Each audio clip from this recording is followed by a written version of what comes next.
T20 world cup 2026 boycott చేసే విషయంలో Pakistan team సరికొత్త డ్రామా మొదలుపెట్టింది. నిన్నైతే పీసీబీ ప్రెసిడెంట్ మోషిన్ నఖ్వీ వాళ్ళ ప్రైమ్ మినిస్టర్ షెహబాజ్ షరీఫ్తో ఒక మీటింగ్ పెట్టారంట. అండ్ వాళ్ళ ఆ మీటింగ్లో ఏం మాట్లాడుకున్నారు, పాకిస్తాన్ స్టాండ్ ఏంటి, వాళ్ళ కొత్త డ్రామా ఏంటి, సో వీటన్నింటి గురించి ఈ వీడియోలో డిస్కస్ చేసుకుందాం. ఎట్ ది సేమ్ టైం మన టీమిండియా టీ20 వరల్డ్ కప్ స్క్వాడ్కి సంబంధించి కొన్ని అప్డేట్స్ వచ్చాయి. అంటే తిలక్ వర్మ ఫిట్నెస్ మీద అప్డేట్ వచ్చింది, అలాగే వాషింగ్టన్ సుందర్ ఫిట్నెస్ మీద కూడా అప్డేట్స్ వచ్చాయి. ఇన్ఫ్యాక్ట్ అతనికి రీప్లేస్మెంట్గా బీసీసీఐ వేరే ఆల్రౌండర్ కోసం ట్రై చేస్తున్నారు. సో ఈ టాపిక్స్ కూడా ఈ వీడియోలో కవర్ చేసుకుందాం. ముందుగా పాకిస్తాన్ విషయానికి వస్తే మనందరికీ తెలిసిందే, రీసెంట్గానే PCB chief Mohsin Naqvi ICC మీద బురద జల్లే ప్రయత్నం చేశాడు. అంటే బంగ్లాదేశ్ వాళ్ళకి సపోర్ట్ చేస్తూ ఐసీసీ డబుల్ స్టాండర్డ్స్ చూపిస్తుందని చెప్పి కామెంట్ చేశాడు. అండ్ అప్పుడే తమ టీ20 వరల్డ్ కప్ పార్టిసిపేషన్ మీద కూడా కొన్ని డౌట్స్ రేకెత్తించాడు. అంటే మేము మా గవర్నమెంట్తో చర్చిస్తాం, వాళ్ళు టీ20 వరల్డ్ కప్ బాయ్కాట్ చేయమంటే చేస్తామని చెప్పి కామెంట్ చేశాడు. సో ఈ నేపథ్యంలోనే నేను మోషిన్ నఖ్వీ వాళ్ళ ప్రైమ్ మినిస్టర్ను మీట్ అయ్యాడు. అయితే నిజానికి పాకిస్తాన్ వాళ్ళకి టీ20 వరల్డ్ కప్ను బాయ్కాట్ చేసేంత దమ్ము లేదు. ఎందుకంటే మోషిన్ నఖ్వీ మేము బాయ్కాట్ చేసే అవకాశం ఉందని చెప్పి నెక్స్ట్ అయినా వాళ్ళు స్క్వాడ్ అనౌన్స్ చేశారు. అంటే టీ20 వరల్డ్ కప్లో పాకిస్తాన్ టీమ్ స్క్వాడ్ అఫీషియల్గా బయటకు వచ్చేసింది. అది కూడా వాళ్ళు బాయ్కాట్ చేస్తామని హింట్ ఇచ్చిన నెక్స్ట్ డేనే. అంటే దీన్ని బట్టి అర్థం చేసుకోవచ్చు పాకిస్తాన్ వాళ్ళు ఎంత పెరిగి సన్నాసులు అనేది. అయితే మరి నేను మీటింగ్ ఎందుకు పెట్టుకున్నారంటే మేకపోతు గాంభీర్యం చూపించాలి కదా, అందుకు పెట్టుకున్నారు. సో మీటింగ్ అయిపోయిన తర్వాత మళ్ళీ మోషిన్ నఖ్వీ సోషల్ మీడియాలో ఏదో పోస్ట్ పెట్టాడు. అండ్ అందులో ఏం చెప్పాడంటే ఇంకా టీ20 వరల్డ్ కప్లో పాకిస్తాన్ యొక్క పార్టిసిపేషన్ సస్పెన్స్లోనే ఉందంట. నెక్స్ట్ ఫ్రైడే కానీ ఆర్ మండే కానీ ఏదో ఒక డిసిషన్ తీసుకుంటారంట. అంటే జనవరి 30th కానీ లేకపోతే ఫిబ్రవరి 2nd కానీ ఏదో ఒక డిసిషన్ తీసుకుంటారంట. సో పాకిస్తాన్ వాళ్ళైతే అన్ని ఆప్షన్స్ ఓపెన్గా టేబుల్ మీద పెట్టుకున్నారంట. అంటే ఏం చేస్తే బాగుంటుందని చెప్పి డీప్గా ఆలోచించి రకరకాల ఆప్షన్స్ వాళ్ళ ముందు పెట్టుకున్నారంట. బట్ ఆప్షన్స్లో మెజారిటీగా అతను టీ20 వరల్డ్ కప్ బాయ్కాట్ గురించి చెప్పాడు. కానీ నేను పాకిస్తాన్ మీడియా చూసుకుంటే మాత్రం ఇంకోటి స్పెక్యులేట్ చేశారు. అదేంటంటే పాకిస్తాన్ వాళ్ళు టీ20 వరల్డ్ కప్లో ఇండియాతో ఆడబోయే మ్యాచ్ను బాయ్కాట్ చేస్తారంట. అంటే వాళ్ళు ఇప్పుడు మొత్తం టీ20 వరల్డ్ కప్ను బాయ్కాట్ చేసే విషయంలో వెనక్కి తగ్గారు. బట్ వాళ్ళ దేశంలో ఉన్న ప్రజలను అలాగే బంగ్లాదేశ్ వాళ్ళని సాటిస్ఫై చేయాలి కదా, దానికోసం కొత్త డ్రామా మొదలుపెట్టారు, ఇండియా మ్యాచ్ను బాయ్కాట్ చేస్తామని చెప్పి. సో ఇండియా పాకిస్తాన్ మ్యాచ్ అయితే ఫిబ్రవరి 15వ తేదీన ఉంది. అది కూడా పాకిస్తాన్ కోరుకున్నట్టు కొలంబోలో పెట్టారు. మరి ఇప్పుడు వాళ్ళు బంగ్లాదేశ్కి జరిగిన దానికి ప్రొటెస్ట్గా ఇండియా మ్యాచ్ను బాయ్కాట్ చేస్తామని చెప్పి స్పెక్యులేట్ చేస్తున్నారు. బట్ ఎనివే ఈ పిరికి పాకిస్తాన్ వాళ్ళు ఈ రెండింటిలో ఏది కూడా చేయలేరు. అంటే టీ20 వరల్డ్ కప్ను బాయ్కాట్ చేయలేరు, at the same time India మ్యాచ్ను కూడా బాయ్కాట్ చేయలేరు. ఎందుకంటే రెండింటిలో ఏం జరిగినా సరే ఐసీసీ పాకిస్తాన్ టీంతో ఫుట్బాల్ ఆడేస్తుంది. వాళ్ళు తమ ఫైనల్ డెసిషన్ జనవరి 30 లేదా ఫిబ్రవరి 2nd చెప్తామంటున్నారు. బట్ అప్పుడు టీ20 వరల్డ్ కప్ చాలా క్లోజ్గా వచ్చేస్తుంది. ఎందుకంటే ఒక 1 వీక్ మాత్రమే టైం ఉంటుంది. దీంతో టైంలో కనుక టీ20 వరల్డ్ కప్ నుంచి తప్పుకున్నారు ఇంకా పాకిస్తాన్కు క్రికెట్ భవిష్యత్తు ఉండదు.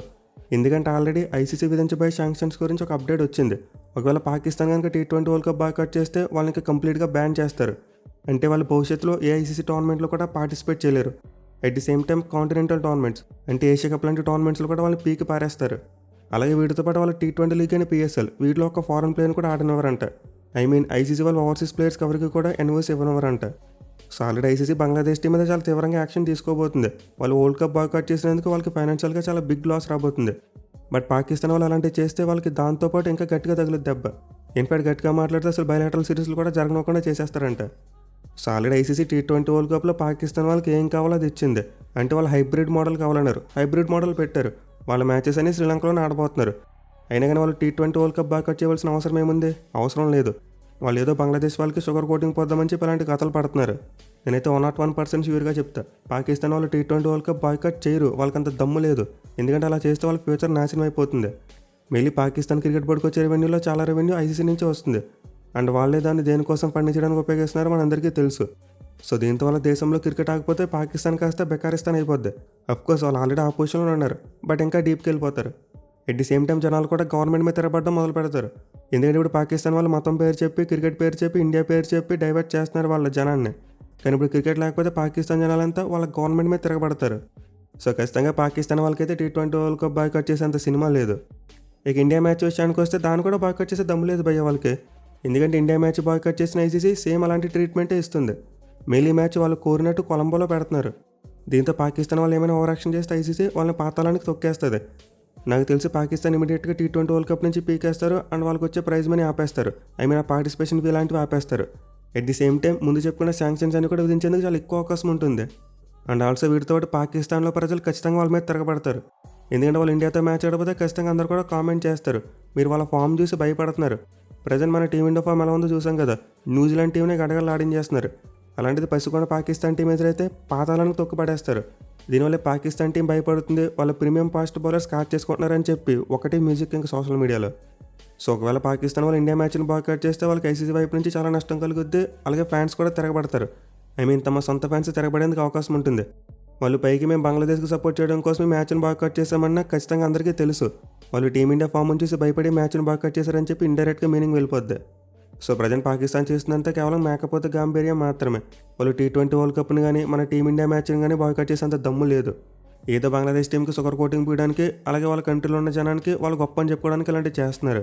ఈ విధంగా బాయ్కాట్ అంటూ డ్రామాలు క్రియేట్ చేస్తున్నారు. బట్ ఇవేమీ వర్కౌట్ అవ్వవు. ఇన్ఫాక్ట్ మనం ఆల్రెడీ ఇలాంటివి ఎన్నో గతంలో చూసాం. ఛాంపియన్స్ ట్రోఫీ టైంలో ఇండియా పాకిస్తాన్కి రావాలి, లేకపోతే మేము బాయ్కాట్ చేస్తామన్నారు. ఏమైంది? జరగలేదు. ఆ తర్వాత ఏషియా కప్లో చూసాం, ఇండియా షేక్ హ్యాండ్ ఇవ్వలేదు, సో మేము USA మీద మ్యాచ్ బాయ్కాట్ చేస్తామన్నారు. కానీ అక్కడ కూడా ఏమైంది? పిరికి సన్నాసులో పరిగెత్తుకుంటూ వచ్చి మ్యాచ్ ఆడారు. సో నిజంగా అడిగితే పాకిస్తాన్ కంటే బంగ్లాదేశ్ వాళ్ళే కాస్త బెటర్. వాళ్ళు T20 వరల్డ్ కప్ బాయ్కాట్ చేస్తామని చెప్పి ఒక స్టాండ్ తీసుకున్నారు అండ్ దాని మీద నిలబడిపోయారు, బాయ్కాట్ చేశారు. కానీ పాకిస్తాన్ వాళ్ళు అలా కాదు. ఒకరోజు T20 వరల్డ్ కప్ బాయ్కాట్ చేస్తామంటారు, నెక్స్ట్ డే ఇండియాతో మ్యాచ్ బాయ్కాట్ చేస్తామంటారు. కానీ మళ్ళీ తర్వాత ఇండియాతో మ్యాచ్ ఆడతాం, కాకపోతే వాళ్ళకి షేక్ హ్యాండ్ ఇవ్వమంటారు. అలాగే తర్వాత మేము కప్పు కొడతాం, కానీ దాన్ని జైషా చేతుల మీదుగా తీసుకోమంటారు. సో ఇలా పాకిస్తాన్ వాళ్ళు తమ నోటుకు వచ్చినట్టు పిచ్చి పిచ్చి కోతలు కూస్తూనే ఉంటారు. దీన్ని మనం సీరియస్గా తీసుకోవాల్సిన అవసరం లేదు. ఇది మనకు ఒక ఎంటర్టైన్మెంట్ లాంటిదే. ఒక కోతి చేసి తెంగర పనులు చేసి మనం ఎలా ఎంటర్టైన్ అవుతామో ఇది కూడా సేమ్ టు సేమ్. పాకిస్తాన్ వాళ్ళు తమ పిచ్చి పిచ్చి మాటలతోనే కాదు, ఆటతో కూడా ప్రపంచాన్ని ఎంటర్టైన్ చేస్తారు, అది ఫన్నీ వేలో. సో నాకు తెలిసి T20 వరల్డ్ కప్ దగ్గరకు వచ్చేసరికి మరో అప్డేట్ వస్తుంది. పాకిస్తాన్ వరల్డ్ కప్ బాయ్కాట్ చేయదు, అలాగే ఇండియా మ్యాచ్ని కూడా బాయ్కాట్ చేయదు. బట్ ఇండియాతో మ్యాచ్ అయినప్పుడు ఆ ప్లేయర్స్తో మాట్లాడడం, వాళ్ళకి షేక్ హ్యాండ్ ఇవ్వమని చెప్పి మళ్ళీ కొత్త స్టోరీ మొదలు పెడతారు. ఇన్వాళ్ళు మన ప్లేయర్స్తో మాట్లాడదామని, షేక్ హ్యాండ్ ఇద్దామని మన వాళ్ళు రెడీగా ఉండాలి కదా. మన వాళ్ళు ఏషియా కప్ దగ్గర నుంచి దాన్ని బాయ్కాట్ చేస్తూ వస్తున్నారు. దీంతో పాకిస్తాన్ వాళ్ళు ఎన్ని కథలు పడినా వేస్ట్. వాళ్ళైతే అన్నీ మూసుకుని వచ్చి T20 world cup group stage matches అన్నీ ఆడతారు అండ్ దెన్ ఆ తర్వాత ఆటోమేటిక్గా ఇంటికి వెళ్ళిపోతారు. సో చూద్దాం మరి పాకిస్తాన్ వాళ్ళు మనల్ని ఇంకా ఏ రేంజ్లో ఎంటర్టైన్ చేస్తారనేది. ఇక మన టీమిండియా అప్డేట్స్ విషయానికి వస్తే ప్లేయర్స్ యొక్క ఫిట్నెస్కి సంబంధించి అప్డేట్స్ వచ్చాయి. అండ్ ఆల్సో మన టీమిండియా వార్మప్ మ్యాచ్ సంబంధించి కూడా ఒక అప్డేట్ వచ్చింది. సో మన వాళ్ళైతే ఫిబ్రవరి 4వ తేదీన సౌత్ ఆఫ్రికా టీంతో వార్మప్ మ్యాచ్ ఆడబోతున్నారు. అండ్ ఈ మ్యాచ్ నవీ ముంబైలోని DY పాటిల్ స్టేడియం ఎదురుగా జరగబోతుంది. అండ్ టైమింగ్స్ వచ్చేసి most likely evening 7 PM start అవ్వచ్చు. సో మన టీమిండియా అయితే T20 వరల్డ్ కప్ ముందు ఇది ఒక్క వార్మప్ మ్యాచ్ ఆడడానికి ఛాన్స్ కనిపిస్తుంది. ఎందుకంటే మనం న్యూజిలాండ్ సిరీస్ చూసుకుంటే జనవరి 31st అవుతుంది, విచ్ మీన్స్ T20 వరల్డ్ కప్కి ఇంకా 6 days మాత్రమే గ్యాప్ ఉంటుంది. దీంతో గ్యాప్లో మన వాళ్ళు 2 వార్మప్ మ్యాచెస్ ఆడతారని చెప్పి నేనైతే అనుకోవట్లేదు, ఒక్క మ్యాచ్ మాత్రం ఆడతారు. ఇన్ఫాక్ట్ దీనికి సంబంధించి అఫీషియల్ అప్డేట్ చాలా త్వరలో రాబోతుంది. ఇక మన ప్లేయర్స్ ఫిట్నెస్ విషయానికి వస్తే ముందు తిలక్ వర్మ గురించి మాట్లాడుకోవాలి. సో అతనైతే ప్రజెంట్ న్యూజిలాండ్ సిరీస్ నుంచి కంప్లీట్లీ రూల్ అవుట్ అయిపోయాడు. అంటే లాస్ట్ 2 T20 మ్యాచ్లు కూడా మన వాళ్ళు శ్రేయస్ అని టీంలో ఉంచేశారు, తిలక్ వర్మని స్క్వాడ్లో క్యాచ్ చేయలేదు. అయితే T20 వరల్డ్ కప్ విషయానికి వస్తే మాత్రం తిలక్ వర్మ మన స్క్వాడ్తో జాయిన్ అయిపోతారంట. అంటే మోస్ట్ లైక్లీ ఫిబ్రవరి 2వ తేదీన మన టీమిండియా స్క్వాడ్తో జాయిన్ అయ్యేందుకు ఛాన్స్ ఉంది. ఎందుకంటే ప్రజెంట్ తిలక్ వర్మ చాలా స్ట్రాంగ్గా రికవర్ అవుతున్నాడు, తన ఫిజికల్ ట్రైనింగ్ చాలా మంచిగా జరుగుతుందంట. అండ్ మోస్ట్ లైక్లీ మరో ఫ్యూ డేస్లో మ్యాచ్ ఫిట్నెస్ కూడా సాధించేస్తాడు. సో దీంతో తిలక్ వర్మ మన వాళ్ళు సౌత్ ఆఫ్రికాతో ఆడబోయి వార్మప్ మ్యాచ్ టైం కల్లా ఫిట్ అయిపోతాడు. ఇన్ఫాక్ట్ ఆ మ్యాచ్లో ఆడతాడు అండ్ దెన్ T20 వరల్డ్ కప్లో కూడా కంటిన్యూ అవుతాడు. దీంతో T20 వరల్డ్ కప్ స్క్వాడ్లో అతని విషయంలో ఎలాంటి మార్పు జరగడానికి ఆస్కారం లేదు. బట్ వాషింగ్టన్ సుందర్ ఫిట్నెస్ విషయానికి వస్తే మాత్రం అతను మోస్ట్ లైక్లీ రూల్ అవుట్ అయిపోవచ్చు. ఎందుకంటే అతను ఇంకా పూర్తిగా మ్యాచ్ ఫిట్నెస్ సాధించడానికి 2 weeks పడుతుందంట. సో దీంతో T20 వరల్డ్ కప్లో సుందర్ ఆడేందుకు అవకాశాలు ఏమీ కనిపించట్లేదు. అయితే నేను రీప్లేస్మెంట్కి సంబంధించి ఒక ఇంట్రెస్టింగ్ అప్డేట్ వచ్చింది. అంటే ఆల్రెడీ న్యూజిలాండ్తో జరుగుతున్న సిరీస్లో మన వాళ్ళు రవి బిష్ణుని రీప్లేస్మెంట్గా తీసుకున్నారు. బట్ ఇప్పుడైతే రియాన్ పరాగ్ని కన్సిడర్ చేస్తున్నారంట. ఎందుకంటే మన టీమ్ మేనేజ్మెంట్ ఒక ఆల్రౌండర్ కావాలని చెప్పి గట్టిగా ఫిక్స్ అయిపోయారు. సో దీంతో present Riyan Parag T20 world cup squad కంటెన్షన్లోకి వచ్చేసాడు. అతను షోల్డర్ ఇంజరీ నుంచి చాలా వరకు కోలుకున్నాడంట, అతని ఫిట్నెస్ మెరుగుపడిందంట. ఇన్ఫాక్ట్ January 28 అలాగే January 30 ఈ 2 రోజులు అతను BCCI సెంటర్ ఆఫ్ ఎక్సలెన్స్లో 2 సిమ్యులేషన్ మ్యాచెస్ ఆడబోతున్నాడు. అండ్ వీటిలో కనుక అతని ఫిట్నెస్ మంచిగా ఉందని ప్రూవ్ అయితే ఖచ్చితంగా T20 వరల్డ్ కప్ స్క్వాడ్లోకి వచ్చిన చాలా ఎక్కువ అవకాశాలు ఉంటాయి. సో ఆల్రెడీ మీ అందరికీ T20 వరల్డ్ కప్ స్క్వాడ్ యొక్క డెడ్లైన్ గురించి తెలిసే ఉంటుంది. January 31st ఈవినింగ్ వరకు టీమ్స్ ఎలా కావాలంటే అలా మార్పులు చేసుకోవచ్చు. అంటే ICC పర్మిషన్ తీసుకోలేకుండానే వాళ్ళ స్క్వాడ్లో మార్పులు చేసుకోవచ్చు. కానీ January 31st తర్వాత మాత్రం అలా కుదరదు. February 1st నుంచి స్క్వాడ్స్ అన్ని ఫైనలైజ్ అయిపోతాయి. ఆ తర్వాత ప్లేయర్స్కి ఇంజరీ అయితే మాత్రమే మీరు స్క్వాడ్లో మార్పులు చేసుకోగలరు, అది కూడా ICC అప్రూవల్ ఉండాలి. సో దీనికి 5 days అన్ని టీంలకు కూడా చాలా ఇంపార్టెంట్.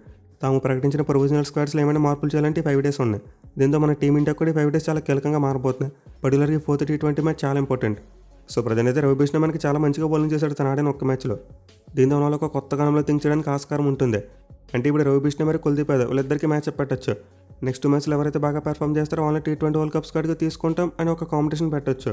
అది కూడా ఇప్పుడు రియాన్ పరాగ్ కనుక ఫిట్ అతని స్క్వాడ్లోకి వచ్చేలా కనిపిస్తే. Otherwise both Ravi Bishnu and Kuldeep Yadav ఇద్దరు కూడా స్క్వాడ్లో ఉంటారు. బట్ అలా కాకుండా రియాన్ పరాగ్ స్క్వాడ్లోకి వచ్చే అవకాశం ఉంటే మాత్రం ఇద్దరు స్పిన్నర్స్లో ఒకరు పక్కకు వెళ్ళిపోవాల్సిన పరిస్థితి ఏర్పడుతుంది. సో నాకు తెలిసి మోస్ట్లీ మనకైతే స్క్వాడ్ విషయంలో ఫ్రైడే కల్లా ఏదో ఒక అప్డేట్ వస్తుంది అనుకుంటున్నా. అంటే మన టీం అంటే T20 వరల్డ్ కప్ కోసం ఏమైనా స్క్వాడ్లో మార్పులు చేస్తే ఫ్రైడే కల్లా చేసేయచ్చు, విచ్ మీన్స్ రేపు నైట్ జరగబోయే 4 టీ20 మ్యాచ్ మనకి చాలా కీలకంగా మారుద్ది. చూడాలి మరి మన team India T20 world cup squad విషయంలో ఎలాంటి మార్పులు చేస్తారనేది.